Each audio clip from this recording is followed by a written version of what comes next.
मौन की कीमत। मुंबई के हृदय में शहर के क्षितिज पर ऊंचाई पर कांच का किला खड़ा था, जिसे द मोनार्क टावर के नाम से जाना जाता था, जो भारत के सबसे अमीर आदमियों में से एक कबीर मल्होत्रा का घर था।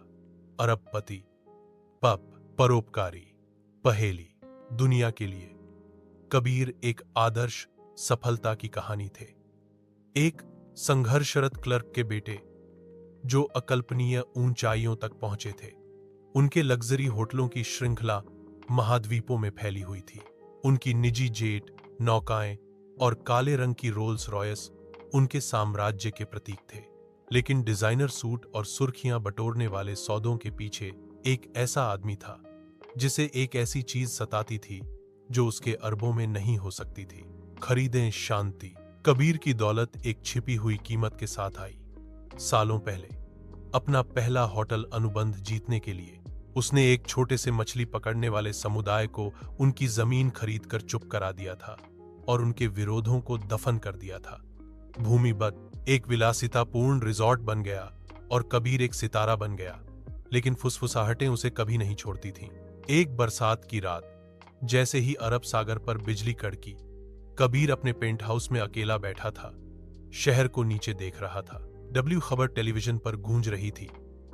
मल्होत्रा समूह हिमालयन इको रिसोर्ट का अधिग्रहण करेगा। अचानक एक दस्तक भव्य अपार्टमेंट में गूंजी। उनका सहायक स्पष्ट रूप से हिला हुआ अंदर आया। सर, एक नीचे वाला आदमी कहता है कि तुम उसके ठुनी हो। चुप्पी। कबीर की आंखें गहरी हो गईं। वह जानता था, अतीत लौट आया था। क्षण भर बाद एक कमजोर बूढ़ा मछुआरा उसके सामने खड़ा था। उसकी आंखें शांत क्रोध से तेज थीं। तुमने लिया हमारे घर एक बार, आदमी ने कहा। आवाज स्थिर थी। आप फिर से चुप्पी नहीं खरीद सकते। इस बार दुनिया सुनेगी। और सालों में पहली बार शहर के सबसे अमीर आदमी ने गरीब महसूस किया शक्तिहीन। पैसे से नहीं, बल्कि सच्चाई से उजागर हुआ। कबीर ने महसूस किया कि धन साम्राज्य बना सकता है, लेकिन यह उन आवाजों को कभी नहीं डुबो सकता जिन्हें आपने दफनाया था। क्या आप इसे गहरा, रोमांटिक या प्रेरणादायक संस्करण पसंद करेंगे?